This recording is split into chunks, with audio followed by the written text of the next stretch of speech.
দেখো তোমরা যারা হিস্ট্রি অনার্সের স্টুডেন্ট, আজকে তোমাদের ডিএসসিসি 13 এবং ডিএসসিসি 14-এর লাস্ট মিনিট সাজেশন আমি তোমাদেরকে দিয়ে দিয়েছি। আজকে পড়ে রয়েছে তোমাদের অনার্স পেপারের লাস্ট পেপার, অর্থাৎ হিস্ট্রি অফ মডার্ন ইস্ট, অর্থাৎ চায়না, হিস্ট্রি অফ চায়না, চীনের ইতিহাস, তোমাদের লাস্ট পেপার ডিএসসিসি 15-এর। তোমরা এই সিলেবাসের ওপরে, এই সিলেবাসটা তোমাদের কাছে হতে পারে নতুন, কিন্তু এই পেপারটা আগেও সিবিসিএস সিস্টেমে যারা গ্র্যাজুয়েশনে পড়াশোনা করেছে 5th সেমিস্টারে এই সিলেবাসটা ছিল। তো এই পেপারের ওপরে আগে তখন 20 নম্বরের প্রশ্ন হতো এবং 10 নম্বরের প্রশ্ন হতো, 5 নম্বরের প্রশ্ন হতো।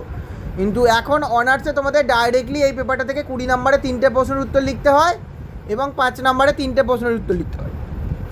প্রত্যেকটা পেপারে আমি যেমন 10টা করে ইম্পর্টেন্ট প্রশ্ন তোমাদের দিয়েছি, আমি এই পেপার থেকেও 10টা প্রশ্ন তোমাদের বলে দিচ্ছি।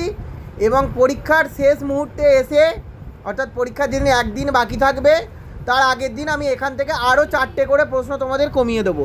কিন্তু এখন আপাতত এই 10টা করে প্রশ্ন তোমাদের হাতে, যেহেতু 1 মাস এখনও টাইম আছে, এখান থেকে তোমরা 10টা প্রশ্ন, যে 10টা করে প্রশ্ন আমি বলে দিচ্ছি, সেই 10টা করে প্রশ্নকে একদম ফাইনালি রেডি করে ফেলো। তো আমি যখন কোশ্চেন লাস্ট মিনিট বলবো আবার পরীক্ষার আগের দিন করে, তখন আমি এখান থেকে বেছে তোমাদের 6টা প্রশ্ন বলে দেবো। কেমন? যেই 6টা প্রশ্নের মধ্যে আমি আশা করছি যে 4টে করে প্রশ্ন তোমরা পরীক্ষায় পাবেই, ওখান থেকে তোমাদের 3টে প্রশ্নের উত্তর লিখতে হবে। তো সিলেবাস আমি আগে ডিসকাস করে দিয়েছি। তোমরা যারা আমার হোয়াটসঅ্যাপ গ্রুপে আছো বা যারা আমার কাছে অনলাইনে পড়াশোনা করছো, তো তারা অনেকেই জানো যে সিলেবাস এবং সাজেশান আমি আগেই অলরেডি পোস্ট করে দিয়ে দিয়েছিলাম গ্রুপে, হোয়াটসঅ্যাপ গ্রুপে। তো আজকে তোমাদের আমি লাস্ট মিনিট 15 নম্বরের, এই 20 নম্বরের কোন কোন প্রশ্নগুলো তোমাদের পড়তে হবে একটু দেখে নাও, এবং সেই প্রশ্নগুলোকে তোমরা প্রথম থেকে ধরে ধরে একটা একটা করে রেডি করো। যেমন ডিএসসিসি 13 করছো, 14 করছো, তেমনভাবে 15টাও রেডি করো। কেমন?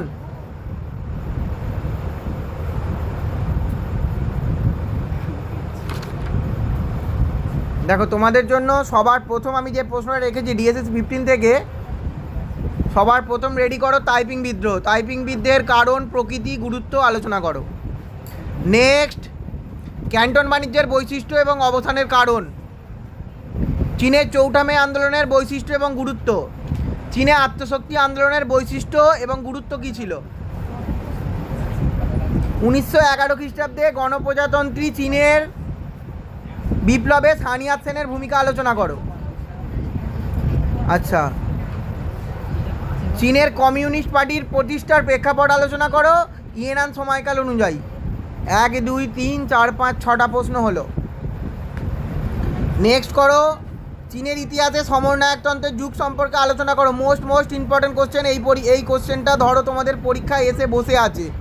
চীনের ইতিহাসে সমরনায়কতন্ত্রের যুগ সম্পর্কে আলোচনা করো, এই প্রশ্নটা তোমাদের পরীক্ষায় এসে বসে আছে, এইটুকু গ্যারেন্টি আমি আজকের দিনে দাঁড়িয়ে বলে দিচ্ছি।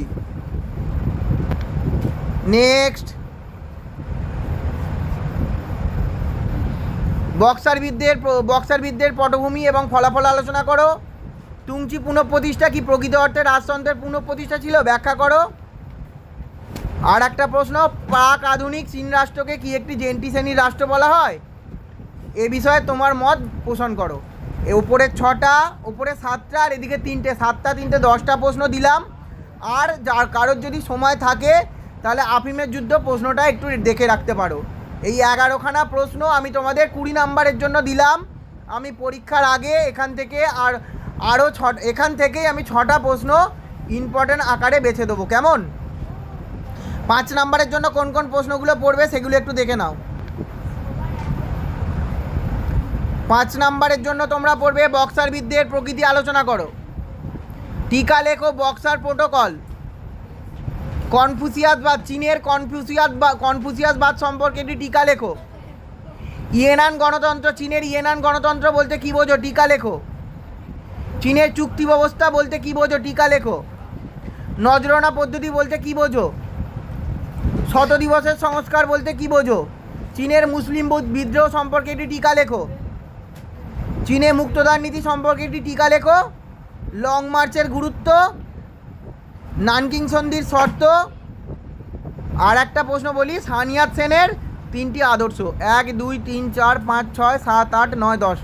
10টা 5 নাম্বারের প্রশ্ন দিলাম, এখান থেকে এই 5 নাম্বারের প্রশ্নগুলো চেষ্টা করো সবগুলোকে রেডি করে রাখার, কারণ তোমরা পরীক্ষায় গিয়ে প্রশ্নপত্র দেখতে পাচ্ছ তো কেমন হচ্ছে। তোমরা 20 নাম্বারের প্রশ্ন কমন পেলেও 5 নাম্বারের কোশ্চেন তোমাদের কমন আসছে না।